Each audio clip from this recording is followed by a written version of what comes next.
hadapan lawanku, Engkau mengurapi kepalaku dengan minyak baru.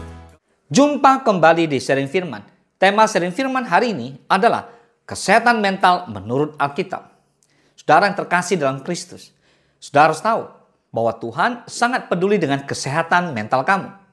Hari ini kita akan bahas tentang beberapa hal yang sering diabaikan oleh banyak orang Kristen, yaitu kesehatan mental. Banyak dari kita yang berpikir bahwa orang beriman seharusnya selalu kuat, selalu bahagia, dan tidak boleh merasa cemas, takut, apalagi depresi. Jadi orang Kristen dianggap itu perfect banget, sempurna sekali. Namun, Alkitab tidak mengabaikan penderitaan batin. Bahkan, para tokoh iman pun banyak yang mengalami gangguan dalam kesehatan mental mereka. Dan Tuhan tidak menghakimi mereka. Sebaliknya, Tuhan hadir dan memulihkan mereka. Katakan amin. Nah, sekarang kita akan lihat beberapa tokoh Alkitab yang berjuang secara mental. Yang pertama adalah Daud. Di Mazmur 6 ayat 7 dikatakan, "Lesu aku karena mengeluh. Setiap malam aku menggenangi tempat tidurku, dengan air mata aku membanjiri ranjangku." Bayangkan, seorang Daud sampai mengatakan, "Lesu aku karena mengeluh." Bahkan setiap malam Daud menggenangi tempat tidurnya dengan air mata, saudara. Nah, Daud ini seorang raja loh ya. Dia adalah seorang penyembah juga. Dan Daud menulis begitu banyak mazmur dalam keputusasaan, dalam kepedihan, dalam penderitaan. Daud menangis, merasa ditinggalkan, dan bahkan dia merasa takut juga. Namun Daud terus datang kepada Tuhan. Dan pada akhirnya dia mengandalkan Tuhan, berharap kepada Tuhan, dan Tuhan memulihkan Daud. Yang kedua adalah Elia. Elia juga mengalami persoalan mental. Di 1 Raja-Raja 19 ayat keempat dikatakan, "Tetapi ia sendiri masuk ke padang gurun sehari perjalanan jauhnya. Lalu duduk di bawah sebuah pohon aran. Kemudian ia ingin mati. Katanya, cukuplah itu. Sekarang ya Tuhan, ambillah nyawaku. Sebab aku ini tidak lebih baik daripada nenek moyangku." Bayangkan, seorang Elia bisa stres juga ya. Bisa mengalami persoalan mental.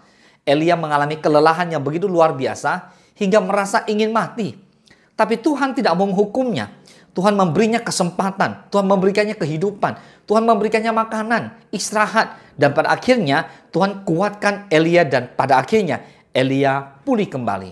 Amin. Dan yang ketiga adalah Yesus sendiri. Nah, Tuhan Yesus waktu jadi manusia di muka bumi memberikan contoh apa yang Yesus alami. Kita lihat Matius 26 ayat 38. Lalu katanya kepada mereka, "Hatiku sangat sedih, seperti mau mati rasanya. Tinggallah di sini dan berjaga-jagalah dengan aku." Saudara, Yesus mengalami tekanan mental yang begitu luar biasa menjelang penyaliban. Yesus begitu sedih. Manusia yang begitu kasihinya bahkan mau menyalibkan dia.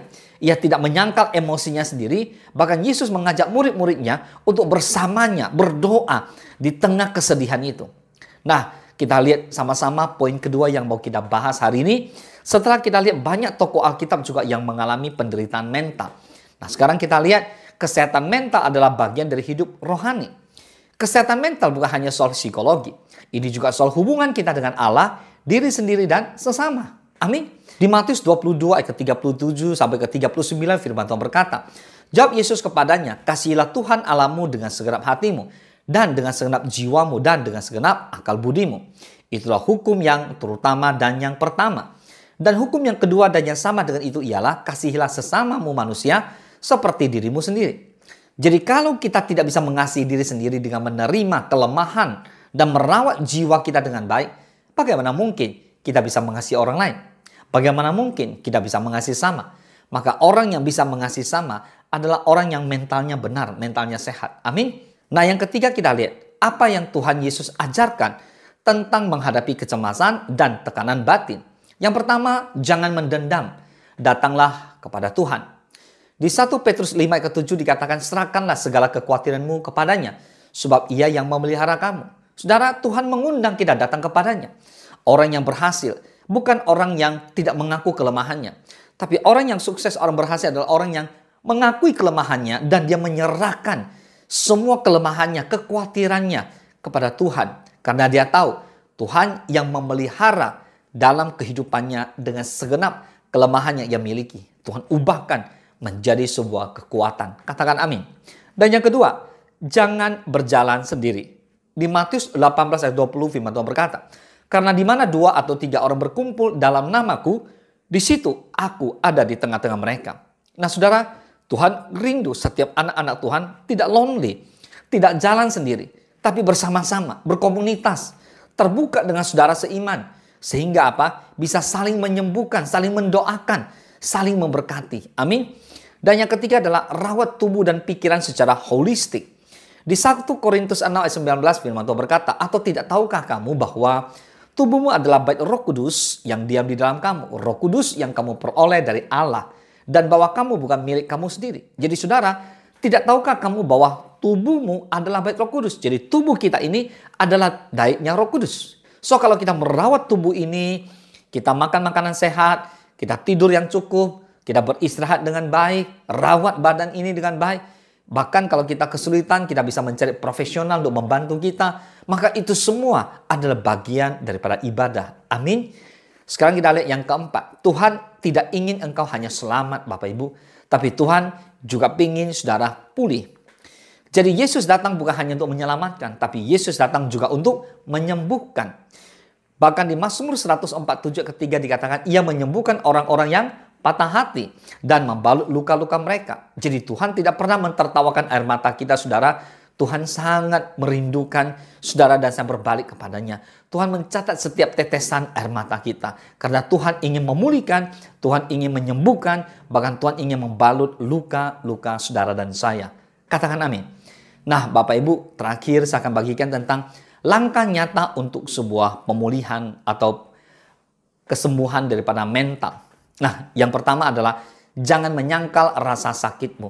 Akuilah kepada Tuhan dan orang yang dapat dipercaya, mentor atau para pemurid yang siap untuk membimbing, yang menuntun kamu hidup dalam kebaikan, kebenaran, dan pemulihan.